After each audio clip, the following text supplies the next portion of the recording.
Welcome to No Apologies. I'm Dana Lash. Well, just when you thought things were bad in Afghanistan, they get even worse. And it's important to understand that this disaster is an unfolding event that will continue for days. The Taliban has issued an ultimatum to Joe Biden. Get out by August 31st or else. Sky News reports that the Taliban has threatened a reaction and warned of consequences if the U.S. or UK or any really Western allies don't leave Afghanistan by August 31st and extend the deadline for the withdrawal of troops. That's the quote. National Security Advisor Jake Sullivan promised a forceful response and answer, but any leverage that the administration had vanished in the night, like the United States from Bagram Air Force Base, without so much as telling the Afghan commander there. Secretary of State Anthony Blinken admitted to CBS over the weekend that we are reduced to asking permission from the Taliban to even get people through checkpoints. But that isn't without our citizens being beaten during the whole process. Afghan allies are also being denied, according to journalists on the ground. And CNN reports that their informants who work with CNN and give them valuable information, are expecting execution by the Taliban if found. This, plus ISIS-K, the latest 2015 variant of ISIS from the Khorasan province. This is an area that comprises a part of Iran and Afghanistan and Pakistan. They've rolled into town. And there's a fear of suicide bombings, according to the British press. We can't even vet who is getting on these evacuation flights and who isn't. The headline from the biggest British publication this morning reads, "Ministers reveal people on UK's terror no-fly list have already tried to board Royal Air Force planes in Kabul amidst fears of ISIS suicide bomb attacks, while other troops have guns in one hand and babies in the other." Quote, end quote, end quote. While Defense Secretary Lloyd Austin shared that we lack the ability to go out and rescue Americans outside of Hamid Karzai airfield, the airport there, and he said this Friday, it hasn't stopped the SAS or the French from leaving the confines of the airfield and rescuing their people. According to our own American employees, citizen employees at the Kabul embassy, French embassy nationals were rescued with the help of our own forces instead of our own staff. And a Customs and Border Patrol memo shows that biometrics are trying to confirm as many refugees as possible coming through airports like Dulles, but officials still have what they describe as a level of uncertainty about some. And this is all because of no planning and zero foresight by the administration. We're now left with a situation for which there is no clear solution. Even if Biden had stuck with the original May drawdown date, he had months to prepare. When himself, no other administration, he himself changed the date for a 9/11 optic to September drawdown, he still didn't plan. He didn't put into place any kind of verification system or expedited process for every citizen and SIV coming through Dulles or Houston or any other point of entry. Nothing was done up until the point of announcing a new withdrawal date, for which Biden and the last person in the room, Kamala Harris, did plenty of media to underscore the supposed greatness of their decision. Thousands of Americans are stranded in Afghanistan, a country now completely controlled by the Taliban. Except don't say that they're stranded. Jen Psaki told Peter Doocy this just a little earlier today. She said that it's irresponsible to say stranded. Watch. He has ordered it to happen by pulling the troops before getting these Americans who are now stranded. Does he have a sense of that? First of all, I think it's irresponsible to say Americans are stranded. They are not. We are committed to bringing Americans who want to come home. We are in touch with them via phone, via text, via email, via any way that we can possibly reach Americans to get them home if they want to return home. There are no Americans stranded is the White House's official position on what's happening in Afghanistan right now. I'm just calling you out for saying that we are stranding Americans in Afghanistan when we have been very clear that we are not leaving Americans who want to return home. We are going to bring them home. And I think that's important for the American public to hear and understand. Okay. Think of it like this. They're not stranded. They've been merely abandoned to extended time off in Kabul. Or they're not stranded. They were just surprised with a denial of departure. By the way, ABC, Daily Beast, Axios, CBS, NBC, MSNBC, CNN, who else do I have? Politico, The Hill, every single media outlet, including the journalists that are there on the ground, have all described it as stranded, because that's the only way that you describe leaving in the dead of night and saying that you're withdrawing and not giving anyone a heads up, right? And you have no plans at all whatsoever how to get them out of there. Okay. There's only one way out of Afghanistan, by plane. And the closest bases are what, in Qatar, maybe Saudi, unlike Saigon and the end of the Vietnam War, where we actually planned. And we were also doing rescues every single day for weeks and weeks. And we had easier access to waterways and the ability, because we planned earlier and were smart with time efficiency, to execute a much easier mass exit of Americans and their allies. So We did not give ourselves any such option like that in Afghanistan because who the hell knows what the administration was doing. The only exit currently in all of Afghanistan is the Hamid Karzai airfield in Kabul. That's it. One exit, one gate to enter. So if you want to get out of Afghanistan, you got to get to this one airfield and you got to get through the north gate. But on the way out, there's nothing but Taliban checkpoints. If you can get past those where people are being beaten and denied, when you get to the airport, there are thousands upon thousands of Afghan people trying to flee the Taliban themselves, choking and crowding the airport, which we have the administration calling quote unquote congestion. New directives from the State Department, as reported by numerous sources over the weekend, now all include telling Americans who are involuntary inconvenienced with abandonment to not try going to the airport now. As we already told you and showed you last Friday, people are handing their kids over the wall to American and British soldiers, hoping their kids at least might survive, probably never to see them again. We know how desperate this is. We don't need to get gaslit by the administration into believing that they have control when they don't. It's like Bane telling elected officials in Dark Knight Rises, do you feel in control? Lloyd Austin said on Friday that we weren't using Bagram because they can't control the military airfield. But we could send 1,600, actually it ended up being like 20,000, a little under 25,000 troops to Washington, D.C., right? We could send them there to guard the Capitol for some January 6th optic. Now, given all of this is Fox News reporter Jen Griffin pushing Department of Defense John Kirby spokesperson this morning as to why they haven't opened up another airstrip to evacuate Americans and allies. Watch. Given the number of people who are in hiding who were either SIV recipients, some Americans, Afghan allies, why not reopen Bagram Air Base? Why not go get an agreement from the Qataris to come and land in Kandahar and Mazar-e-Sharif, elsewhere? We saw the Qataris bring the Mullah Baradar back with a C-17. Why not use the Pakistanis and the Qataris to help bring people out from, because right now you're just bringing people out from Kabul, and it's a choke point. Well, first of all, the throughput has improved and increased, and I'm not going to. I don't think it would be a useful expenditure of our time to Monday morning quarterback the whole issue with Bagram. Now, this soundbite happened, this press conference happened when I was on air. Did you catch something that Jennifer Griffin just said there? She was talking about the leader of the Taliban, the guy who's like running the show, the Taliban, who is being brought from Qatar on a same C-17 that was used to evacuate Afghans to the airfield there near Doha. Did you guys catch that? Very interesting, right? So incredibly clear. No plan, no hard answers, just pure chaos. None of this had to happen. Slowly withdrawing Americans and their allies actually should have begun like back in February when Bagram Air Force Base was still in American control. Not to say the exit of thousands of people, that would have been so much easy, orderly, planned evacuation. They could have done it surreptitiously with American forces in control. That was all doable. Now we have what is basically, it's unofficially a hostage situation, a mass hostage situation. And there's only one way out of Afghanistan, and the Taliban controls it. There's no leverage that this administration has. It's the Taliban who's issuing demands.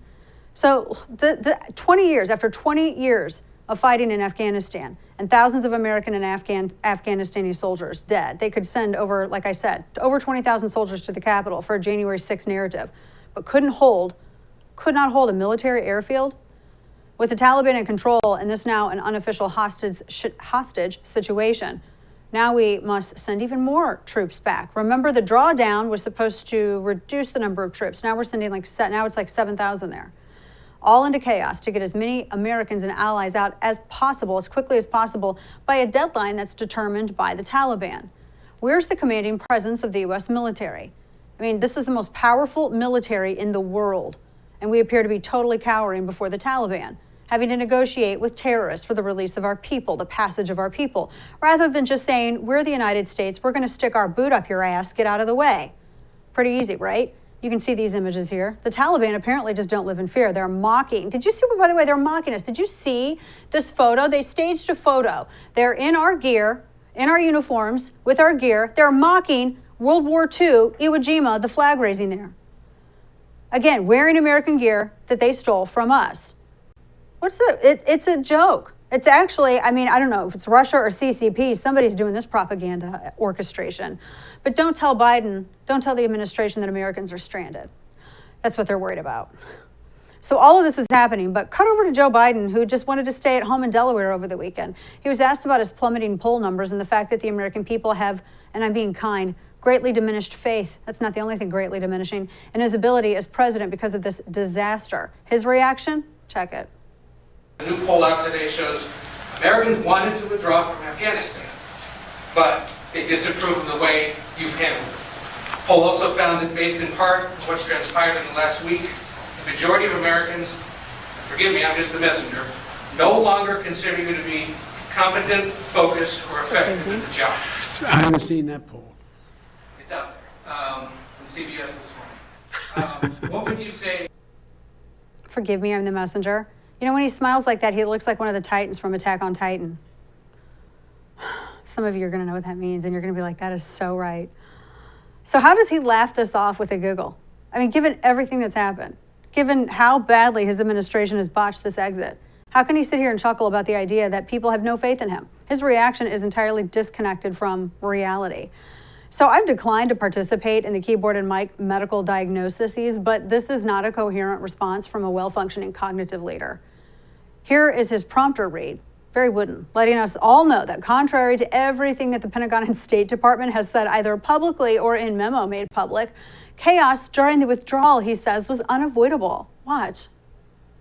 Altogether, we lifted approximately 11,000 people out of Kabul in less than 36 hours. People. So how many citizens? It's an incredible operation. Let me be clear. The evacuation of thousands of people from Kabul is going to be hard and painful, no matter when it started, when we began. It would have been true if we had started a month ago or a month from now. There is no way to evacuate this many people without pain and loss of heartbreaking images you see on television. Well, that's a bunch of crap. That's a lie. That's an absolute lie. I mean, he was told this from the get-go by everyone at DOD. Pentagon told him this. Everyone told him this. He was told you need to leave a residual force. He was told you got to keep a hold of Bagram until we get everybody evacuated. And he decided to Leroy Jenkins it all up. He can repeat this until the cows come home, but nobody believes this, and the polls reflect this. He hasn't fired anybody over this disaster, and he's not going to fire anybody over this disaster. See, they think you're going to be distracted from this disaster in Afghanistan by, I don't know, things like the FDA giving Pfizer approval to license their vaccine, which if you actually read the documents is quite different from getting full approval for distribution and usage. But, you know, reading, who cares about facts and reading? It's important to stay dumb. Again, this withdrawal didn't have to go this way. And again, like I said, things are going from bad to worse. Now the Taliban's hunting down any American ally that helped the country, our military, help British forces, anyone else, targeting them personally. But don't say anybody's stranded. According to reports, they'll knock on the door, smile, and put them on a list, let the family know that they know who they are and that they'll be back to deal with them. But don't tell them that they're stranded. Or just take people right then and there, never to be seen again, but don't tell them that they're stranded. Another report just came out that the Taliban set a woman on fire for bad cooking, but no one's stranded. So much for the more inclusive Taliban that the media and administration seemed to be talking up just a week ago. So, and this chaos, we don't even know how many Americans are even in the country. I mean, not stranded, but on involuntary vacation where they can't escape. We're now even asking American Airlines to help get us out. Biden actually finally remembered that he was president, and he asked commercial airlines to lend jets for the operation. We don't know when or how in the ever-loving hell we're going to get everyone out. I mean, I'm just being straight up with you. These are estimates that, we need to evacuate 50,000 people total? They haven't even had a consensus on these numbers. Notice how whenever they give you numbers of people evacuated, it's always people. They don't tell you how many are citizens. They don't tell you how many are SIVs. They don't tell you how many are actual allies that maybe haven't gone through that process or finished the paperwork, because who knows what the government was doing since Biden was elected. Apparently not its job. We have all these departments and none of them function. Yet the Taliban's threatening us with an August 31st deadline. Or what? See, if we had a president that had some brass, they would say, or what? What are you going to do about it? Interesting side note. I think that I think has some relevance to this. Over the weekend, Trump held a rally in Alabama, and I would like for you to watch my new best friend named this clip. Do you think that General Patton was woke? I don't think so. What do you think, Mike? Mike, was he woke? I don't think so. I don't think he was too woke. He was the exact opposite. You know what woke means? It means you're a loser. Everything woke. Everything woke. It's true. Everything woke turns to okay? It's my new best friend, that clip. It's true. Everything woke turns to what former President Trump just said it turns to. You guys know it. I'm not Big Bird. I'm not here to entertain y'all kids. There's no Muppets on the show. Woke politics destroys everything that it touches. And the military was the one place that you would think where woke wouldn't have a place because people were too busy, kicking ass and taking names. But then we started noticing the woke politics infected the leadership. First, you had our military, all the leaders obsessed with guarding the Capitol against a domestic enemy that was non-existent. And we now know, according to the FBI, that there was no organized plot on January 6th. It wasn't even an insurrection. We told you that. It was obvious with anybody that had two brain cells to rub together. But yet we were distracted, posting like 25,000 some odd guardsmen around the Capitol, vetting our own soldiers for being so-called extremists. Really, they were purging people who weren't woke. Then you had General Mark Milley, this guy, raging about white rage and recommending reading trashy Ibram X. Kendi novels. I think Harlequin has more academic study. You had the military putting out woke ads about enlisting soldiers with two moms as if anyone gave a rat's ass. And in other words, our military seemed entirely distracted with wokery. So it looked soft and unserious. And the Taliban and the whole world was watching while they were planning this completely out in the public on WhatsApp. It's just worth pointing out that all of this is going on as this disaster was taking shape. Now it's here and the crisis has just begun and the worst may be still on the way. It's a presidency-ending geopolitical event unfolding before our eyes in real time. So people like Vice President, last person in the room, Kamala Harris, can chuckle, avoid discussing it. Joe Biden can chuckle as a way to avoid discussing it. But they're not going to be able to because it's far from over. And tragically, for this country, it's going to haunt the administration, but more so our military and our nation for decades to come. So coming up, General Keith Kellogg joins me to discuss how our leaders apparently forgot the fundamental purpose of our military. Stay with us.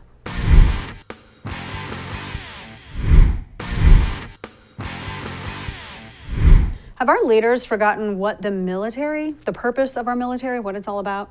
General Keith Kellogg says yes. He is the co-chair for the Center for American Security and the author of the forthcoming book, which you can pre-order now, War by Other Means, A General in the Trump White House. It's out October 12th. General Kellogg, appreciate your time with us today, sir. Thank you for being here. Dana, thanks for having me. Of course. I know, General, that a lot of people are trying to ascertain where the bulk of the blame goes for this Afghanistan process or disaster, rather. But I would say, really, ultimately, anybody who ever went into the country thinking that they were going to unite a bunch of ragtag warlords who are only loosely knitted together by Islamic faith into something that resembles our republic with a democratic process, I think anybody who ever approached Afghanistan like that probably bears the blame. Your thoughts on all of that before we dive deeper? Yeah, I think you're absolutely right. Look, I think when you look at this 20-year effort we've had, I think the first 2 years were righteous. We went in there for a good reason. We went after Osama bin Laden. We went after Al-Qaeda. KSM now sits in a jail cell in Guantanamo Bay. Who was the mastermind behind 9/11? We got bin Laden in Pakistan. But then the next 18 years turned into something we shouldn't have been doing, I believe, which was nation building. I mean, this goes back to something we didn't learn. Alexander the Great didn't learn it in 327 BC. I'm sorry, Afghanistan's not a homogeneous country. I mean, when they talk about Germany, Germans are Germans, East Germans are West Germans. When you look at the Koreas, North Koreans, South Koreans, they're homogeneous. Here it's all tribal. And you look and say that this is not what we would call a real country.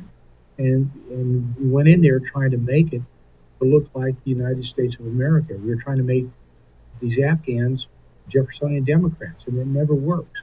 And I thought the military lost its way. The military is formed, and should be formed, the American military, is to deter. When deterrence fails, you fight and win on the battlefield going forward. And this is nothing about our young men and women in uniform.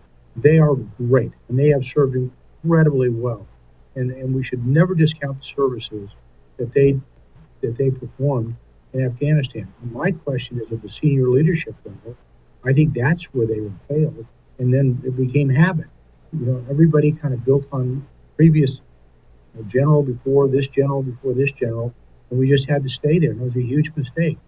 It was the treasure we have lost, the people we have lost, and the biggest thing, Dana, my biggest concern, it did not allow us to intellectually pivot to an emergent threat, which was China. I mean, they're now growing. They've got weapon systems that we don't have, and it was all because we were so fixated on the Middle East. Yeah, we're talking with General Keith Kellogg. General, what do you make of the president, and not just the president, but really all of his surrogates across the board, saying that this kind of chaos was unavoidable? It seems like it was avoidable, and that's sort of what he was advised against, making some of the actions that he took. Yeah, it was not only it was absolutely predictable, and it was avoidable. Because I won't get into it down to the nickels and the dimes. But we came up with a plan. I spent 1,461 days in the White House. We came up with a very executable plan on disengagement from Afghanistan. And that included a plan we put together that had gates or conditions to it. And the last condition that we had were intra-Afghan talks between the Taliban and between the Ghani government to have a government put in place that was a reconciliation government. We would have 2,500 U.S. troops there, 5,000 Allied troops there, and the paramilitary from the CIA going forward, and then the air power that was there to ensure that would work, and then eventually we would disengage from that. So it gave us a breathing spell. And then the president reinforced that by picking up the phone and calling all the principals involved with it. He actually talked to Mullah Baradar, who was the chief Taliban negotiator, and told him, don't mess with the United States of America. We know where you live. And he made that call 1 month after we got sold on it. So he knew what was going to be expected of him, of the Taliban, and going forward. But I think we lost that. So there, it was avoidable. What they have done now is it's almost like that. You look at it and you go, how did you get to that situation? How could you possibly have made those decisions going forward? And that's my big concern. Why would you give a major air base in Bagram before you totally disengaged from the country?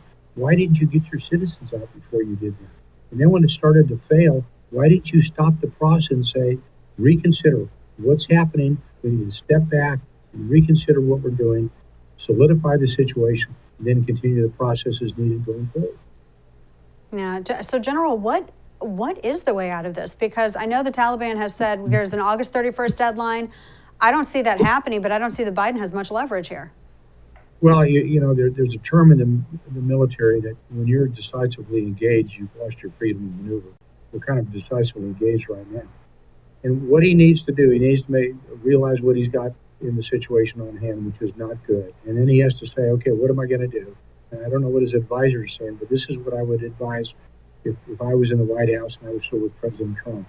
And we were in this situation. By the way, I don't think we would have been in this situation. But this is when he picks up the phone, he, the president, the commander-in-chief, picks up the phone, and we've got their phone numbers, and he calls the Taliban and said, we're not going to do it on the 31st of August. We're going to do it when we get all of our people out, when we get the people out that have supported us going forward, and don't interfere with what we're doing. If you do interfere with what we're doing, we are going to come back at you. And we're not going to have 1,000 troops on the ground or 5,000 troops on the ground. You're going to see 20,000 troops on the ground, and we're going to push you out of Kabul until we're right about this. And they will back off from there because they appreciate strength, and we don't have that right now. And I'm a big believer in patterns. And what I mean by patterns is how things work and how they look in the past and the present into the future. And this president set a really bad pattern. You saw what happened in the border, where he's just kind of ignored it and hoped it'd go away. And then you look at what I'm seeing right now in Afghanistan, and he's like, well, I hope this just goes away. Well, it's not. It's an international issue. He's got combat forces on the ground facing another combat element, and he has to make some hard decisions, and he needs to be personally engaged, and he's not. He's letting everybody else do it. He's letting Tony Blinken do it. He's letting Jake Sullivan do it. He's letting Lloyd Austin do it, and Mark Milley doing it. This is a time when he is the commander-in-chief. He needs to get involved. Yeah, last question for you, General. Is this going to change in how much the way that we prosecute the war on terror? Because I think at some point we're just going to have to realize that certain parts of the country, you can't have people who haven't lived in Jabalabad, for instance, making policy that affects Jabalabad the same as you can people in Jabalabad making policy for the United States. I mean, I think there comes a time when people need to realize the Taliban, for at least for now, until there's another warlord fight and someone else takes over, they're going to be in charge here. Our point was to decentralize things, which I think, as you just mentioned in one of your earlier answers, General, we did that in our first couple of years, and then there was mission creep. So how does this change the way that we prosecute terrorism going forward on the battlefield? Yeah, it comes down, frankly, then it comes down to the commander-in-chief and his decision-making going there, because you've got the capacity and the capability to do it. We have got great soldiers, sailors, airmen, Marine, Coast Guardsmen. We've got the ability to hit it at close range or at a distance, but it only comes down to the will of the commander-in-chief. Does he have the will to go forward and do this, and to find somebody on the other side of the world necessarily and eliminate them? Look, Trump did it with Soleimani. Trump did it with Baghdadi. Trump did it with ISIS. We made the decision, he made the decision, we gave him the recommendations to eliminate threats to the United States of America. Very candidly, I don't see that. I'm not too sure that this president has the will or the foresight to do it. And then when it's pressed upon him that he's got to make a decision, they have not been good decisions. I'm looking at his team, and there's a great comment about deer in the headlights. Well, I'm looking at it every time I look at his team. Yeah, goodness, what a mess, what a mess. And I fear this is far from over. General Keith Kellogg, appreciate your words on this and your attention to actually preparedness and the purpose of the military. Thank you so much. Thanks, David. Of course. Coming up, folks, a shocking report of a State Department cyber hack. Has the U.S. asking a lot of questions. Lisa Dafari joins me next to discuss this and the latest on Biden's foreign policy failures. Stay with us. Black Rifle Coffee Company is a veteran-owned coffee company, and they proudly serve premium coffee to people who love America. Veteran CEO and founder Evan Hafer spent over 7 years on the ground overseas with U.S. Special Forces and as a CIA contractor. Black Rifle Coffee is committed to Evan's mission of supporting veteran, law enforcement, and first responder causes. So this August, which is different from summer, Black Rifle Coffee Company invites you to take in the moments that are served alongside that fresh cup of coffee, because they understand that it's really about the people you enjoy it with. Actually, it's not. You try not to kill people in the morning when you wake up, so drink your damn coffee, right? So wherever August wants to take you, Black Rifle Coffee is there to fuel your way. Their high-quality coffee beans are imported from all over the world. They're roasted 5 days a week at their facilities in Tennessee and Utah. So order yours today. Head on over to blackriflecoffe.com/DanaTV. Code DanaTV at checkout gets you 20% off your purchase and your first coffee club order. Fuel your August with America's coffee, Black Rifle Coffee.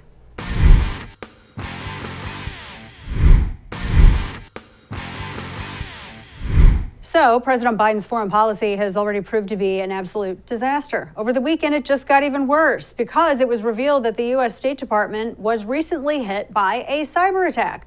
And the possibility of a serious breach has been made by the Department of Defense Cyber Command. Now, between this and Afghanistan, and I'm questioning, is it related to somebody trying to look for information on our assets?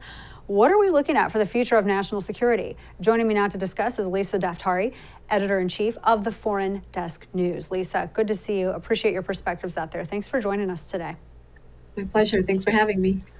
Of course. I have to start off with a cyber attack because I don't believe in coincidences, at least when it happens at this level. And my first thought was, is someone trying to get information on any of the assets that we're trying to evacuate? What is your take on this? And really, why was it not addressed in any of the press conferences today?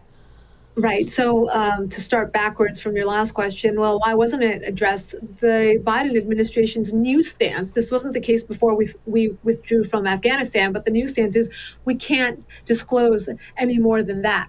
Now, all of a sudden, everything became all secretive. But before we withdrew from Afghanistan, we basically sent a save the date and location to the Taliban as to which bases we would be evacuating, when we would be evacuating, and to what extent.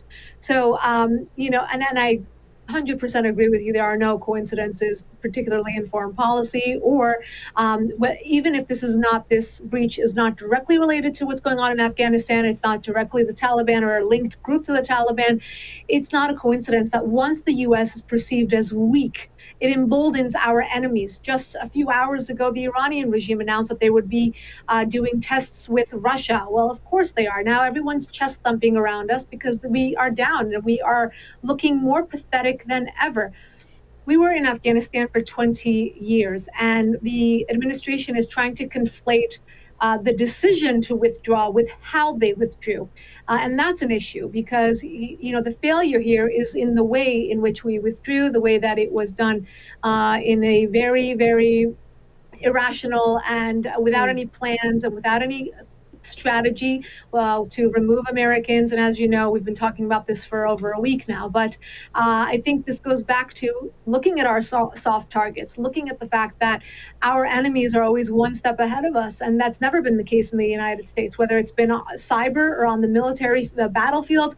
It's always been that the United States has a will to win, and that puts us ahead of our enemies. And very unfortunately, we all have to watch our backs right now. We are all, in the harm's way. We can be hacked. I was hacked actually just a few months ago by the Iranian regime, and they continue to try to hack anybody who speaks out against them. So these are all soft targets, and we all have to watch out. And no protection for American citizens really so much here, much less over in Afghanistan. Lisa, you bring up a really good point, too, about projecting strength, none of which I've heard from the administration's counter to that August 31st deadline by the Taliban, which I think is going to determine a lot how this goes, whether this turns into an official hostage situation or unofficial. What is your take on that? And what have I haven't seen anything that gives me any confidence from this administration yet on that count. Yeah, this might become something much more heated, and we'll see if the White House backs down or not, if they go to bat for those Americans who are still in harm's way. But it looks as though, this is the first time the Taliban came out of their PR efforts and said, look, we're a new group. We're going to be nice to the women, and don't worry, you can work with us and all that. Obviously, no one's believing them. Well, maybe the people in the White House want us to believe that. But just as soon as President Biden announces that we might not make the 31st deadline, the Taliban came out and said, oh, heck no, you're not extending this any further, meaning they are showing no leniency. And again, it's going to be the positioning of the White House. Someone asked me on the radio show this morning saying, what's next? Will this turn into a huge frenzy? Will the terror organizations all collaborate together and pile up against the free world? Or will we see them going to bat against each other? Meaning, is there going to be more competition for funding and all of that? And my response to that is the same as my response to you, in that the positioning from the White House in the next 2 weeks to a month is going to be crucial. Where we stand on the extension of the deadline, where we stand on getting Americans out, how strong we look after this weakness that's been perceived, obviously, by not just Afghanistan, but the Iranian regime and Hamas and Hezbollah and all of our enemies, the Chinese and Russians alike. It's going to be very important how our posture looks here on. Yeah, very much so. I have to ask you too, Lisa, this situation with WhatsApp, I have heard that may be addressed. I had two different cuts from the press conferences that have been had over the past week. This was all done out in the open. I mean, apparently there were journalists there in Afghanistan on the ground saying, oh, by the way, Taliban are just rolling into, this provincial town here, announcing that, if anybody who's with the Ghani administration would like to turn themselves in, they can do so. Here's the number via WhatsApp. I guess Mark Milley and nobody at Pentagon or DOD was reading this? Or they were ignoring it, just like so many other, warnings that they got over the last few months, years. Look, experts have been warning for years because we knew we had to exit, Dana. That's the point here. We knew we had to exit. The question was, how are we going to do it? And they completely fumbled, and they completely put these Americans who already paid so much with their lives, with their families' lives, with their time, all the Afghan people who helped us. What's the message here? Don't help America. Don't trust America. I mean, that's what the Iranian regime is telling the rest of the world. They're telling Israel, watch out for your best friend here. They're not going to help you out. They're going to turn their back on you, because that's the message from the White House right now. This is awful. And of course, our priority here is getting these Americans out. But secondly, to, at least triage the situation as best as possible, because we have a huge both terror, jihadi, and ideological war that's going to explode on us. You mentioned the jihadi war, and Lisa, last question for you. The reports of ISIS-K coming from the Khorasan province there. I read one report that it made Iran a little nervous when they saw them kind of roll in. Is there going to be, in addition to having to worry about now the promise of these kind of suicide bombings or just bombings in general against Americans and Afghan allies there at the airport in Kabul, there's probably going to be a turf war amongst the terror factions coming up, you think? perhaps, or they might just think, wow, we have a haven in Afghanistan. There's no need to compete here. There's a little bit for everyone. Think about how nervous we were in the aftermath of 9/11 when you had a terror group like Al Qaeda, and where were they planning? In a little cave, right? Think about ISIS in 2014 that came onto the scene, and at the best, on their best day, they had maybe 80,000 fighters, and that's a stretch. And where were they? In little pockets of Syria and Iraq. Now you have a terror organization that has a legitimate country at their disposal. They have an arsenal of weapons that's beyond anything any country could dream of, let alone a terror organization. So think about all of the resources they have at their fingertips now, and that's what's the scariest part of all of this. This is a huge win for all terror groups alike. This is a huge win for the Iranian regime. This is a huge win for anyone who has opposed the war of terror. And, it's just going to continue. I think there's going to be a lot of resources to go around for all of them. Maybe that's what Biden meant when he was talking about building back better, his campaign slogan. He just meant for them, not for us. Goodness, that's Lisa exactly Dafari. What President Obama did, right? Yeah, exactly. They set it up, and now we are dealing with the consequence of that. Lisa, always so good to see you. Great perspective on this, and appreciate your voice out there. Thank you. All right, folks, coming up, the FDA has granted approval. Was it approval of the licensing or full-on authorization? That's apparently up for debate. Of the Pfizer COVID-19 vaccine, we'll break that down next.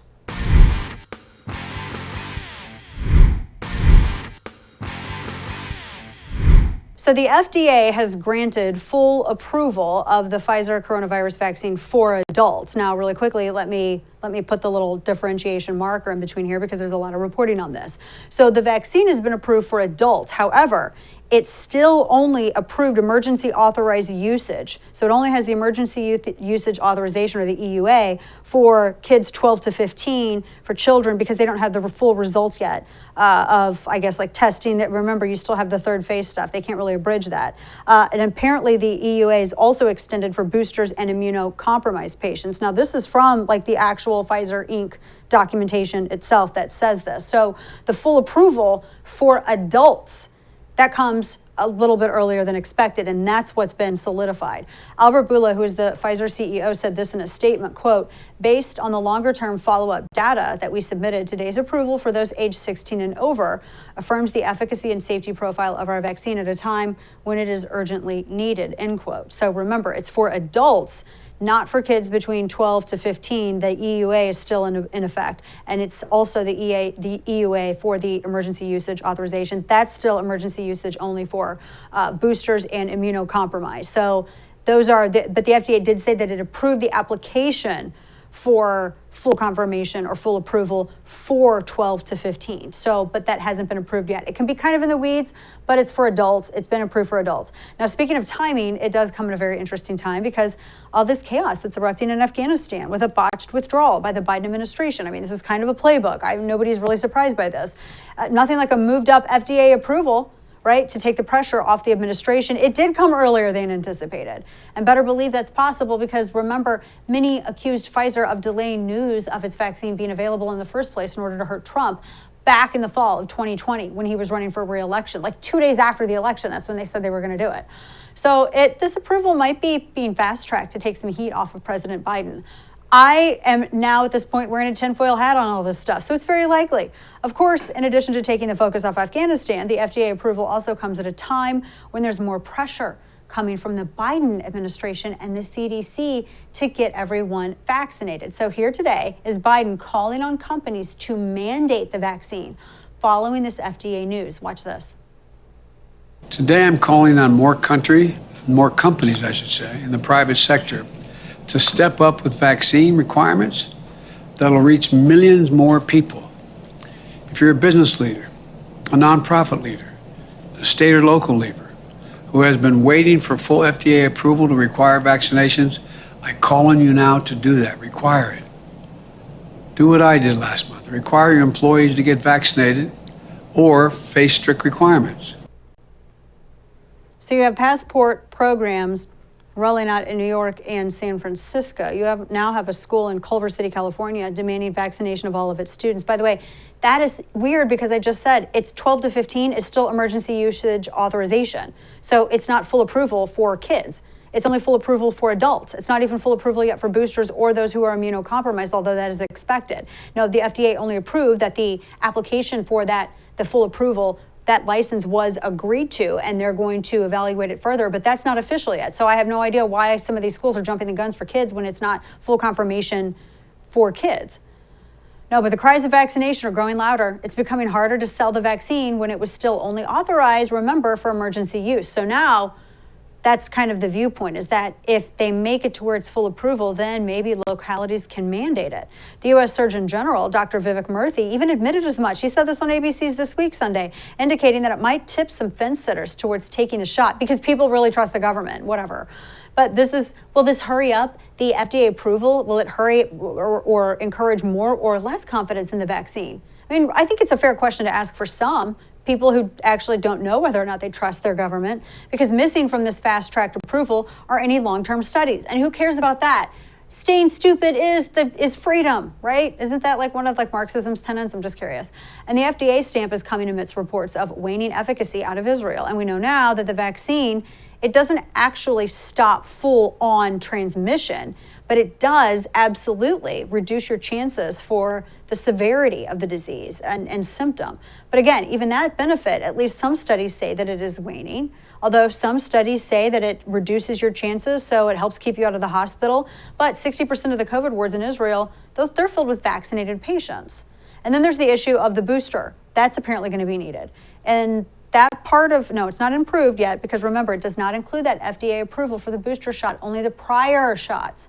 But to be protected, apparently you need a third booster at some point. And again, according to the data out of Israel, who is ahead of us in terms of the vaccine rollout and getting some of the results from their rollout program, they're seeing that the immunity from the first two shots wanes and pretty fast. So the third shot. So again, there's no approval for the third shot, which will be needed. Maybe that's why the sped up approval for the original Pfizer shots. Maybe the CDC realizes how bad it would look to have two unapproved shots out there at once. And remember, there's still a healthy amount. There's a lot of questions about vaccinating teenagers with this particular vaccine who are very low risk for these severe symptoms that would make them hospitalized. Also, or put them in the hospital. There are millions of people who've had the disease or the virus and have natural immunity, which some studies say is the best protection of all, but apparently that doesn't matter in this whole conversation. Nobody talks about natural immunity. You can't talk about it, or you're an anti-vaccine, racist, bigot, woman beater, kitten, I don't know, molester. I don't know. Honestly, every name in the book has been thrown at these people. So will the FDA approval of the Pfizer jab change anything? Do you trust your government that much? Who in the world asks that question and demands a serious answer? Only time is going to tell, but I do think that it's fair to say, for many, it feels like a very calculated, sped up approval from the FDA. Still waiting on some answers to some questions that I have, and we'll see. So that does it for us tonight. Thanks for tuning in. Good night, and don't bend the knee.